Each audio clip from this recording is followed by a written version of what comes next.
reaching out for something you got to feel, or clutching to what you thought was real. Kicking at a dead horse pleases you. No way of showing your gratitude. So many things you don't want to do. What have you got to lose? What the hell? What the hell? What is it you think you're gonna find? Hypocrite, hypocrite. Boredom's the tip to the boring mind.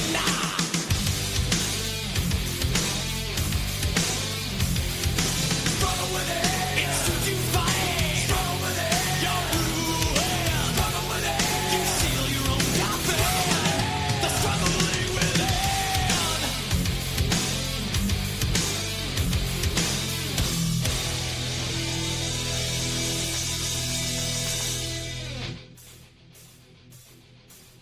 Ladies and gentlemen, welcome to Pirate Radio. I am your beloved host who needs still no introduction whatsoever.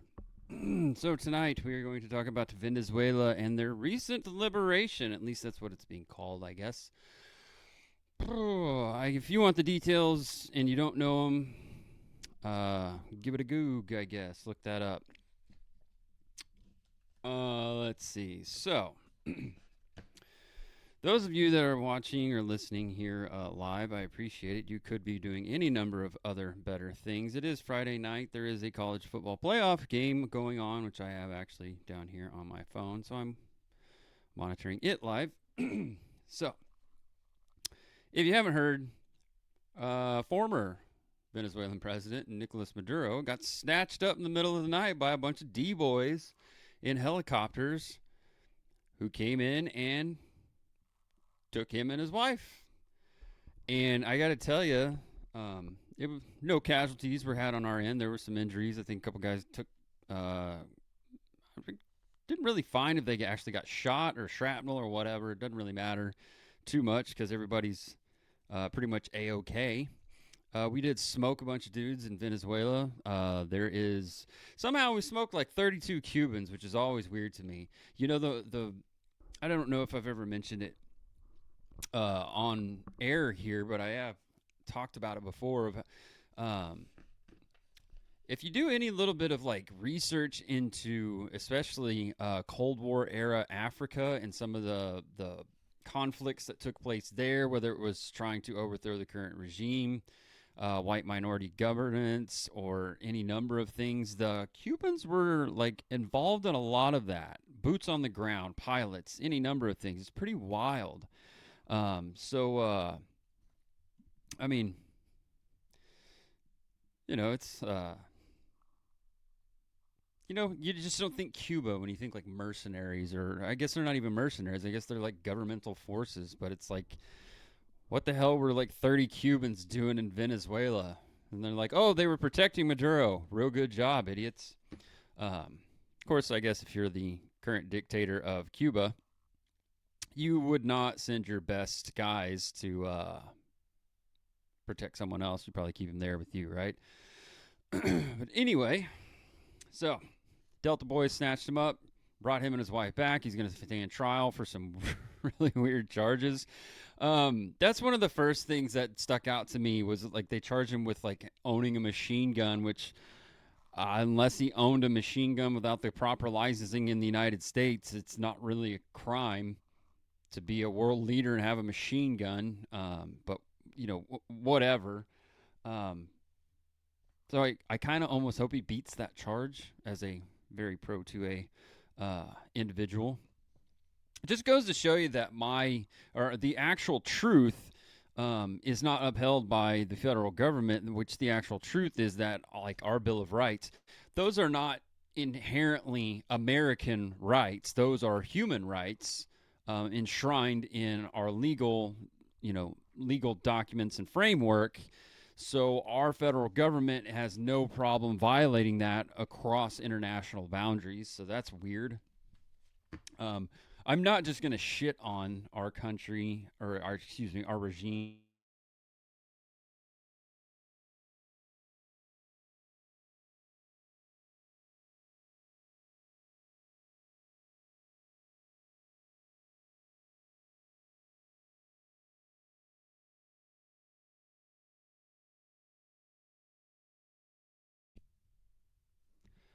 Okay, I think we're back.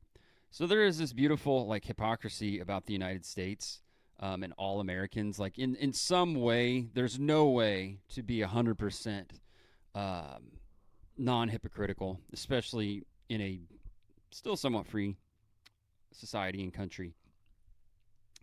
There is a difference between hypocrisy and cognitive dissonance. You know, cognitive dissonance is holding to beliefs that are incompatible, and but you don't see it. At least with hypocrisy, you kind of understand that you're being slightly hypocritical. And what do I mean by American hypocrisy?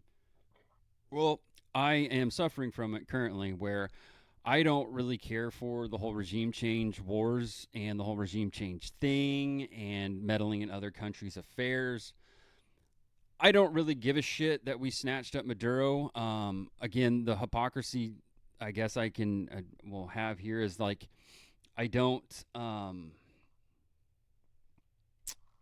don't know why he's standing trial. Like I don't know, couldn't we just throw him in jail? Because if we go back to like charging him with a gun crime, which you know, right to keep and bear arms is a human right. Well, if he doesn't have that right, then he doesn't have a right to a trial. So the federal government is having their own kind of American hypocrisy there. So it's like, well, he has this right, but not that right. So, you know, which is it exactly? But I do like the idea that, you know, if we're going to at least be an empire, like as far as you can tell and on paper and by visual, like we're going to go in and we do these things, we're going to impose our will, we're going to do whatever we want because we're big bad America and we have the military to do it and the budget and all of that. um, it would be nice to get some benefit out of that and actually be an empire where like you go and you get oil, let's say, or gas or diamonds or gold or coffee or I don't know anything. I don't really know what all Venezuela has. Bananas or something like.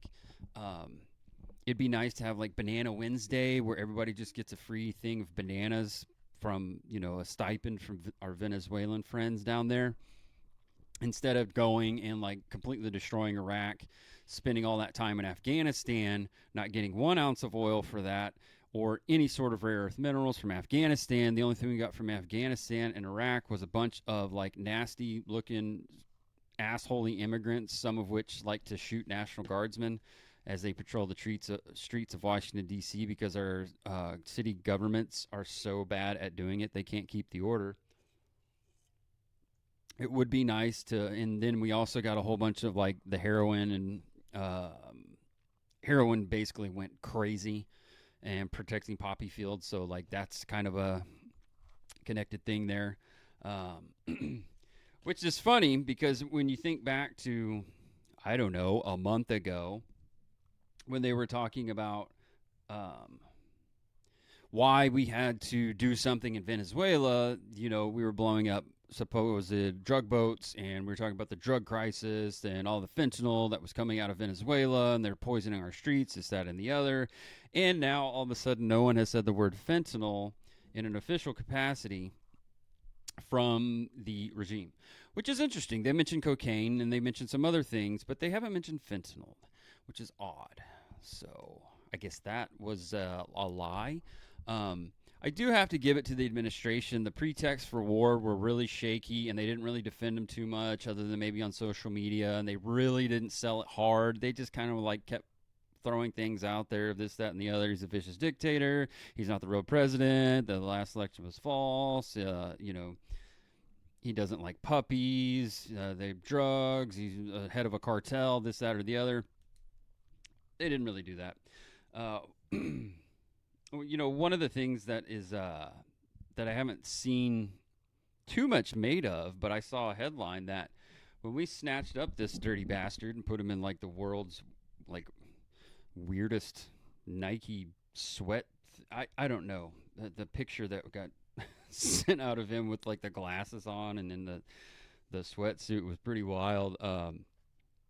But not much has been made that I've heard about. There was a Chinese delegation there to meet with Maduro, and we did this obviously without telling the Chinese. We didn't tell anybody, as far as I can tell. We didn't tell any media outlets. We didn't tell Congress. We didn't tell anybody. We just went and did this. An hour and a half later, we had his ass, and the Chinese are like, "Are we still have our meeting?" It's like, "Nah, bro, your meeting's over." It's pretty wild when you consider the fact that we were shooting rockets and bombs and dropping bombs, shooting rockets from helicopters, any number of heavy armaments that were used. That, one of those strays hits a Chinese delegation or their hotel, and then you got a real international kind of like problem there. But hey, whatever, fuck them. What are you going to do about it? And that's the thing is you show not only the precision at which the military can operate, which one of the things I'm going to talk about is the message that something like this really sends. You show the precision, you show the just utter secrecy in which we can operate, which this should not be a surprise to anyone about Donald Trump, that he would not announce this, he would not speak of it like George Bush did, when it's like, we're going to go to war with Iraq and we're going to talk about it and we're going to hold the vote and we're going to do all this shit. Trump's just like, nah, man, we're going to do this little operation. It's perfectly fine with me. We have all of these people talking about, oh, this is unconstitutional. It's like, well, here's the thing, bro. We did it. We might do it again. So maybe shut up. Because no one's going to go and arrest Donald Trump for snatching up Nicolas Maduro and his chonky wife. That's not going to happen. It's asinine to even think that. We can talk about how we're not operating under our constitutional republic. That's fine. We can talk about that ad nauseum, but reality is what reality is. The world's greatest historian, Daryl Cooper, had a tweet in which he talked about this idea that it's unconstitutional or anything like that is completely and utterly nonsensical, because we haven't been operating under our Constitution, at least at a government level, for 30, 40, 50, maybe 80 years, basically since post-World War II. Hell, yeah, you could go back even further. You could go back to like 1800s, late 1800s. Reconstruction, any number of data points you can hit and go from and just say, well, we haven't been a constitutional republic since then. So it also throws into effect, or just, I guess, magnifies the truth that international law does not exist. Because if international law existed, let's see, Vladimir Putin probably be in prison, some other world leaders, any number of things. But like the thing that is so glaring in this nonsensical thing about international law is, like, any law is not really a law without an enforcement mechanism. It just becomes words on paper. You can have any sort of rules or any sort of things that you're supposed to do, and you can be like, well, I'm not going to do that today, and not do it, and nothing happens. Like, maybe you're judged by people in your life, or judged by God, if that's your thing, but like, if no one corrects the behavior, the ruler across the knuckles from the nun, or any number of things that could happen. You get punched in the face because you said something stupid to some guy and he punched you in the face. Like, your behavior is not corrected. Much like a child, you just kind of do whatever, or a puppy or whatever. It doesn't really exist. So international law doesn't exist. It literally does not exist. It's never existed. If it did exist, then there would be any number of things that would be completely different right now. The best thing about all of this and talking about Venezuela is I don't have to talk about Israel, because there is no Israel connection to this whatsoever. I can guarantee you they didn't know what we were about to do. They had no part in it, and it wasn't on their behalf. Nothing to do with it. So that's a good thing, because I don't really want to talk about them. I always have to shoehorn them into the conversation somehow, but this time it's good. You had nothing to do with it. Thank you. Even, that's another thing that they tried to throw out there, is like, oh, Hezbollah has training camps in Venezuela. And it's like, first of all, I don't know really what that means. Is this like, for football, like instead of being in Lebanon, like you do your training camp in Oxnard, California, but you play in Dallas, and it's like this is kind of a vacation, but we're also training. We're going to shoot the AKs, we're going to run, we're going to do the monkey bars like those guys like to do, and then we're going to end up going back to Lebanon to wage war or jihad, and go full Hajj jihadi on the great Satans or whatever they want to call us or the Israelis or whomever they hate at that point. Um, so that narrative fell apart as well. There are still some of people trying to run with the whole Hezbollah thing, but if you had Hezbollah camps, wouldn't we have bombed them? Because obviously we know about them if they exist, right? How would we know that they were there if we didn't know where they were? And why wouldn't you just take a little pot shot while you were down there? Speaking of pot shots, one of the best things I heard was that we just decided randomly, I guess Hugo Chavez's tomb is on some like hillside, and we made a special pass to go and light that son of a bitch up and blow it up. So that's pretty cool. This has a Donald Trump has been widely known for decades of putting on a show. Like if he was going to propose a hotel or this, that, or the other, they were going to break ground. There would be this big show of dump trucks and machinery, and he would put on a show. He was a showman with it, and he was a showman with this as well, which is absolutely wild because any number of things can go wrong in an operation like this. You can talk to any guy in the military who like was infantry, and as you ratchet up, get into special forces, specialized forces, things of that nature, or just pilots themselves, helos like to go down all the time. They're like fucking $3 hookers, man. They go down all the time. There's not like a SEAL operator or a Delta guy, anybody who's getting dropped on helos or riding them all the time. They will all tell you it's not if they've been in a helicopter crash, it's how many. These things like to go down all the time. So that didn't happen. The small arms fire was ineffective against the helos. There is a lot of, or there's a few, there was one piece of video footage that I saw at which it appears it's an Apache helicopter, which is an attack helicopter, is coming in, providing close air support and some suppressing fire for the main force that's going in. And I believe Chinooks. And some guy manning an anti-aircraft gun decides to shoot at the Apache, which the Apache then kind of bucks up, faces, and double rockets his position and deleted. That guy shooting at that Apache was kind of a hero, a foolhardy hero, but, I don't know, man. If you're going to go down, you're going to get blown up. Might as well go down with your finger pulling the trigger, I guess. God rest his dumbass soul. But the beautiful hypocrisy is we don't view ourselves as an empire. Most of us don't. But it's about time we actually start doing that, for better or for worse. At least we'll get some oil out of the damn thing. But the showmanship of the whole thing is just great. You go in with this operation. You go in with, low and slow helicopters. You do an operation up north where you're blowing up stuff, so the military is a little scrambled on exactly what's happening. You have some diversionary stuff. And then you come in with the Delta boys and I believe FBI agents to actually arrest him. And you go and attack the military base where he's at, blow shit up, land the helos, get out. And 88 minutes later, you are back on, I believe, an aircraft carrier, if I'm not mistaken. And you did everything you're supposed to do and nobody died. The shockwave this has to send through the entire world is pretty wild.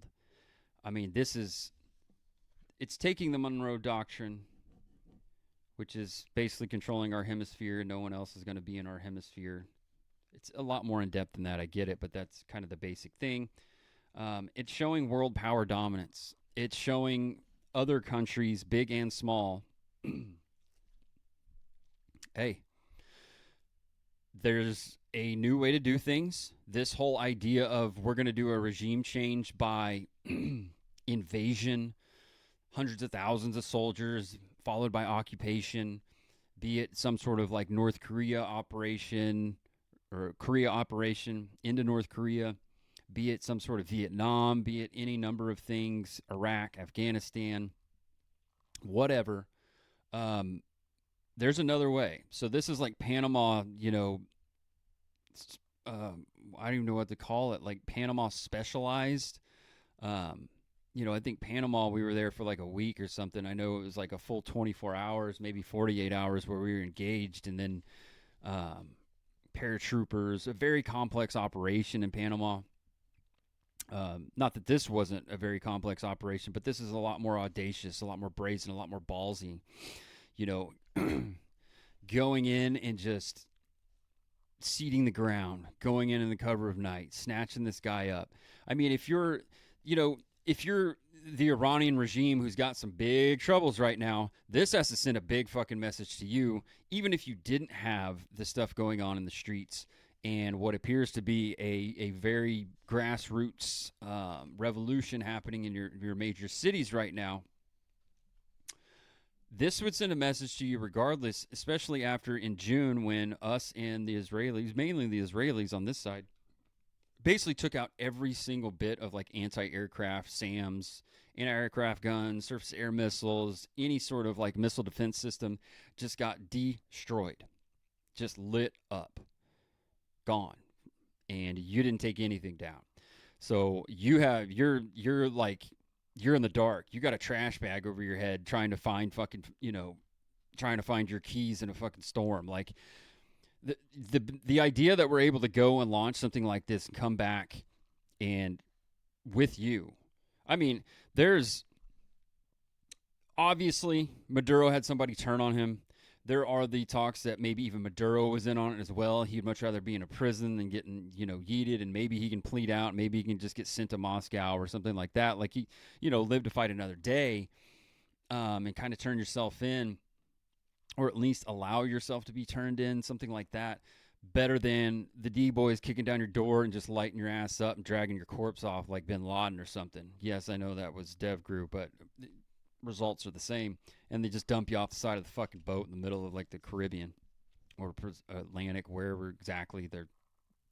Depends on which way you go. Maybe we fire you off from the sun, launch it onto a fucking SpaceX rocket or something like that. But the idea or what it does to other countries is kind of obvious. I think most of us can understand if we were in another country or some sort of world leader, or you just picture like at your house and it's like, well, if Delta's outside, you're kind of fucked. But what this did to the quote-unquote international order is,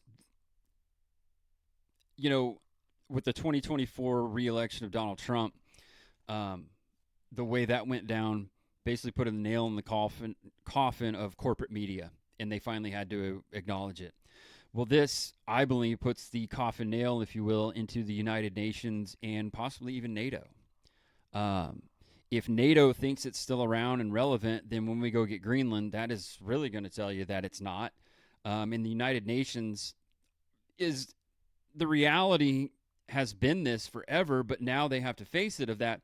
The United Nations, fully the United Nations to a lesser extent, but still very relevant, NATO as well, you only exist because we exist.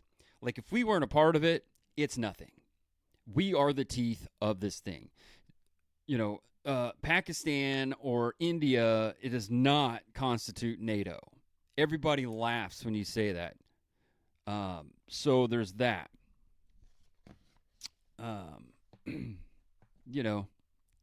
It's just, it's a beautiful thing to see. I like when we show our dominance and our precision and what we're able to do. I didn't have a problem, and I still don't have a problem with us going into Afghanistan. I had a problem with how it went from there, and when we decided that the Taliban were the bad guys, and when we decided to just hang out and try to build a regime or build a nation from a country that's not really a nation. It's a whole bunch of tribes scattered amongst mountains and shithole places that they don't even get along with each other. They don't have a national identity. How is that ever going to work? So we should have went in, dropped it on Al Qaeda, taken out bin Laden when we had the chance, instead of letting him escape into Pakistan and then leaving. Iraq, whole completely different ball of wax. Should have never went. Should have never been a thing. Don't understand it. I mean, I do understand it, but to an extent, I understand Iraq. I can't understand why anyone got on board with it, but it is what it is at this point. But to see that the United Nations, NATO, all of them are now just like, well, this is it. This has a kind of potential. So some of the potential things from this, some are obvious, some are less obvious, but one of the potential less obvious things that I haven't heard anyone talk about, and I was thinking about today, is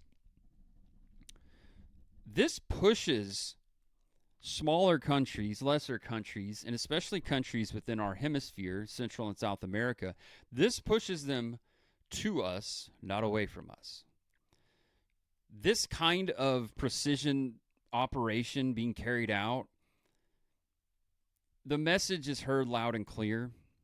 And the smaller and weaker your country is, the louder you hear this message that, hey, maybe you should play ball with the United States. Maybe you should be in our good side. Maybe you should act in a way that's not only good for you and your citizens, but is also good for what we want. So now we're going to impose our will on our hemisphere. Canada, I'm looking at you. Mexico, I am looking right at you. You guys need to get your shit in order. We need to kick the Dutch or the Denmark? Are they the Dutch? I don't know. Whatever the Denmarkians are, we need to kick them out of Greenland. Like, look, you got two choices. You can sell it or we can take it. The choice is yours. Greenland's going to be ours.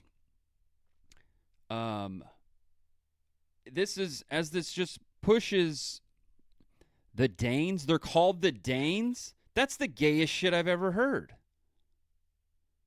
The Danes? They got a chance. Oh, we got to take it now. We shouldn't even write a check. Or if they say, like, hey, we want $100 million. I don't know what the figure is for Greenland. But if they say, hey, we want $100 million, we should be like, yeah, I got you. Here's your $1 million. Take it or leave it. But we got to liberate the Greenlandians from the Danes. What the fuck? You could at least call yourself the Great Danes. At least that kind of has some sort of like fear associated with it. The Danes. The Gay Danes. It's a good band name. Wouldn't want to be in it though. Get sidetracked here. But this pushes countries closer to us. If you're in our hemisphere, get on board, better play ball, or else. That's a message it sends. And I understand, the next regime may not be a Republican regime, it might be Democrat, it might be whatever. I get that. But the thing is like the predicate is set here. Every president moving forward now understands this is on the table, okay? And how this plays out in the future will then tell us how it's going to play out in the far future. I should say how this plays out in the near future will speak to us how it's going to play out in the longer, drawn-out future. It's just like, invading Iraq really changed the game in the chessboard for presidents after W. That's why I think that's one of the main reasons why Obama wouldn't go into Syria full scale. Not to mention the people kind of threw a fit about it, but same thing with Libya. You do these kind of small-scale operations, air wars, and then you just feed the insurgency, and you give a whole bunch of guys a whole bunch of guns. I know Syria's a little more complicated than that, but it's not tanks and divisions and guys and Marines and all of that going in and doing all the things and playing Occupy Nation Build. But some of the other things, there's a lot of bad that could come from this. We did a regime change in Chile years ago and got some bastard named Pinochet or Pinochet, whatever the fuck. I don't know, man. I'm not from there. I don't claim to be there. So you got a strongman dictator. It is very possible. The power in Venezuela was not all Maduro. That's one of the things that everyone needs to understand. It wasn't Maduro, it wasn't his wife. They were part of it, but they were not all of it. From what I understand, take this for what it's worth. I'm not well versed in this. I'm just listening to other people who I view as smarter than me. Is that they have a series of generals within the country, military generals, and they hold a lot of power, and they are actually kind of more of the cartel than Maduro was. Maduro was just kind of the figurehead. Obviously, bathing in all of the ill-gotten gains and what have you, but really just a cog in a wheel, nothing special. It is always nice when you liberate a shithole country. They're not a shithole, I should stop. It's always nice when you liberate a country from an asshole communist. There's that. So there is the possibility of civil unrest / civil war. Oh,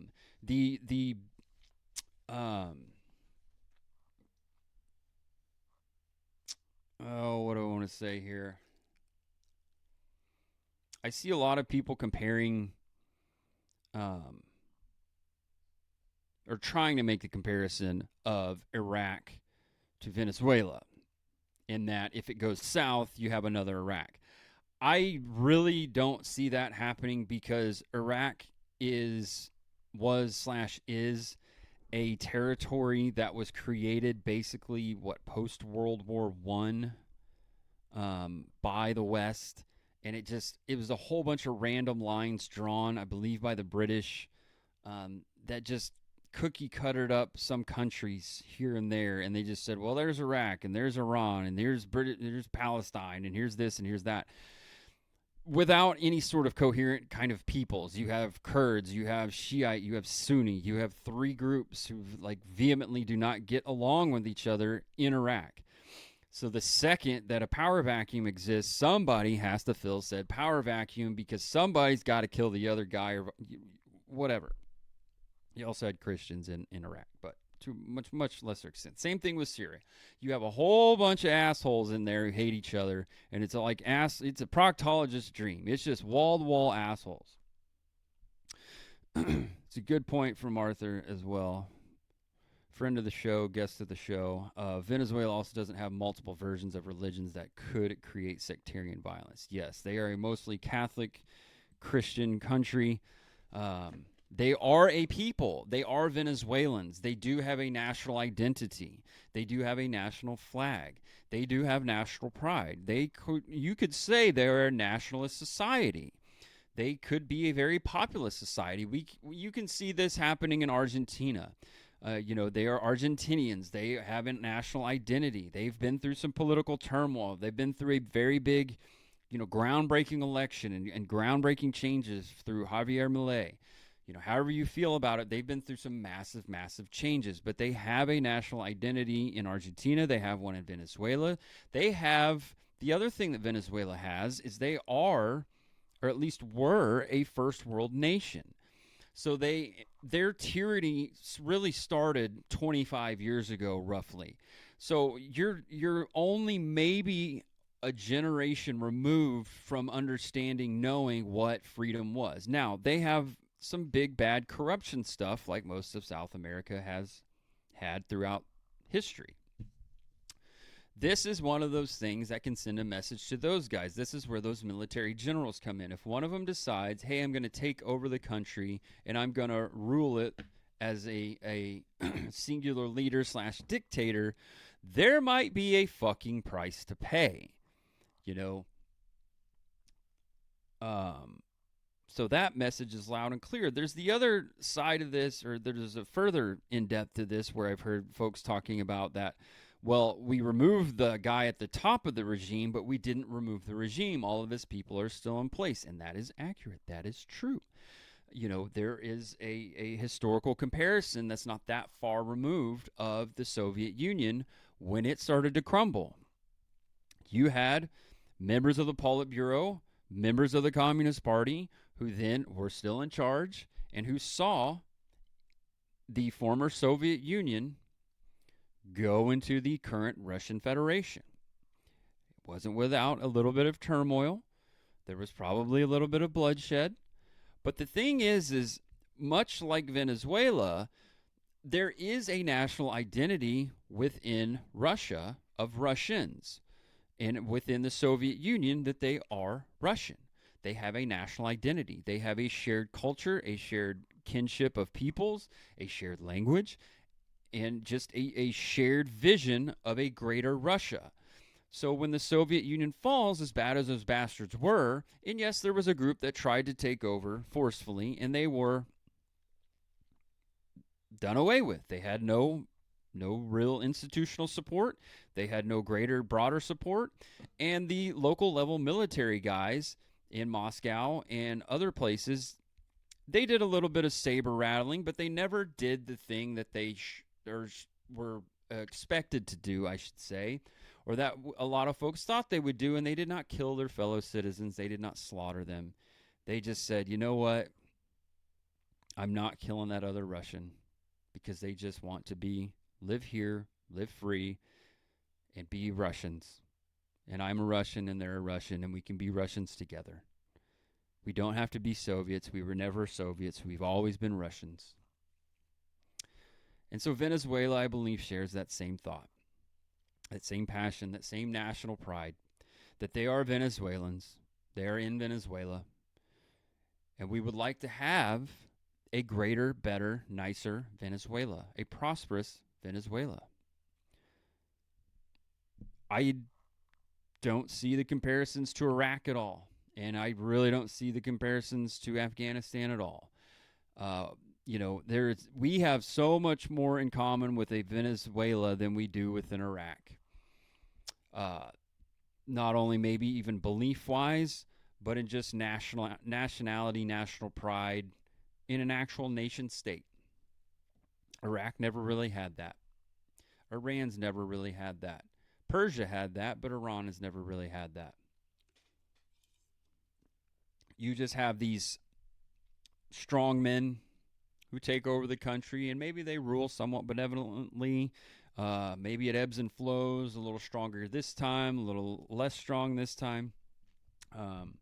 There's some of the hypocrisy that's retarded that's out there is that's what happens when you're a dictator in the United States, blah, blah, blah, and like we don't deal with dictators, or this is how we deal with dictators, or, non-democracy, and blah, blah, blah. And it's like, well, and then there's Saudi Arabia. I mean, it's a royal family. It's not like they're voting, so I don't know. And maybe, just maybe, we can get on board and be friends with Russia. I know that sounds weird, and how the hell does Venezuela have anything to do with Russia? But this was an ultimate power play to solidify, to consolidate our power on an international stage.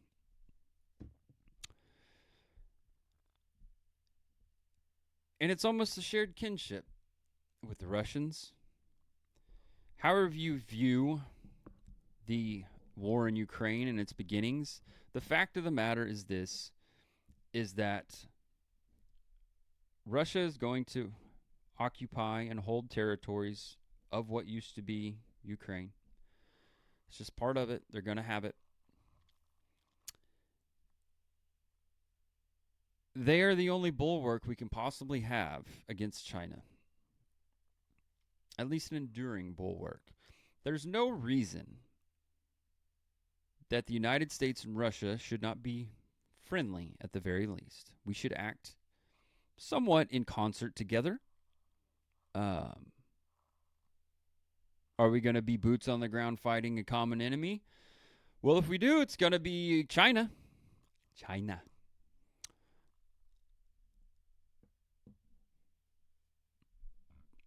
I don't know. Maybe we should be friends with them. Maybe we should just, I don't know. If China gets, eyes at Taiwan and wants to go there, I mean, good luck to China trying to take Taiwan. That's going to be one hell of a prickly porcupine for you. But also, if we're friends with Russia, well, Russia shares a border with China. They can influence them quite a bit. And I don't believe China has any oil. Russia's got a lot of oil. Why do you think China was in South America, guys? Why do you think they're in Africa? They have to go steal the things because their economy is crumbling. It's teetering.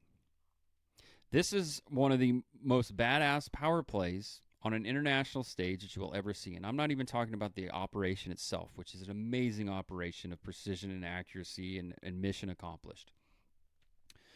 But the shot across the proverbial bow that this sends to any ne'er-do-wells and other bad actors on a national stage is a big one.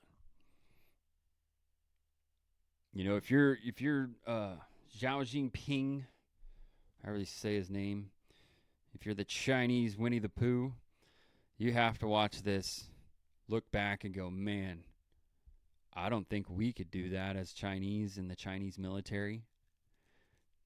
I'm pretty sure I'm curious if any military on planet Earth even has the ability to try something like that. Like, do they even, as they plan an operation like this out, do they even have the logistical part of this down? Like, if you're China, you have aircraft carriers and you have a full-fledged Navy. You would assume have some special operations type soldiers. You have helicopters. You have planes, fighter craft, all of that.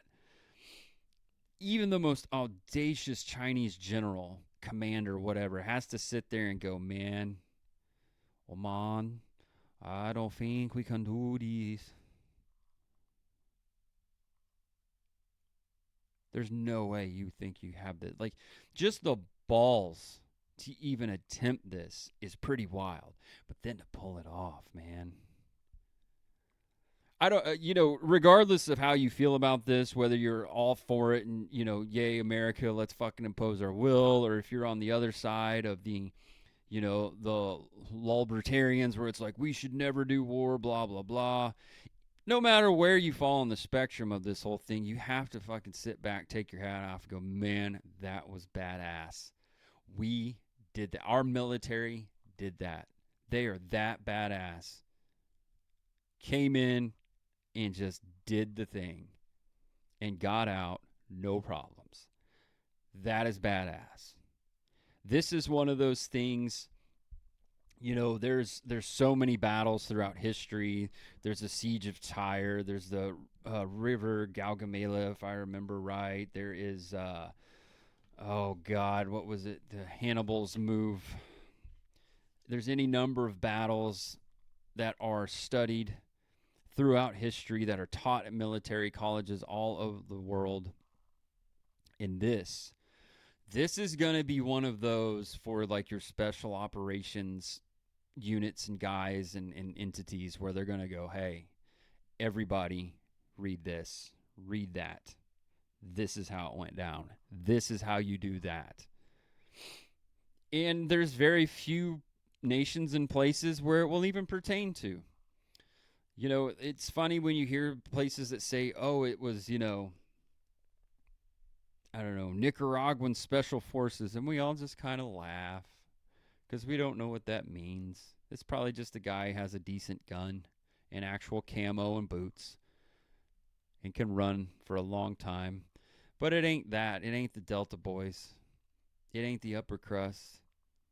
It's not that. And it'll never be that, dog.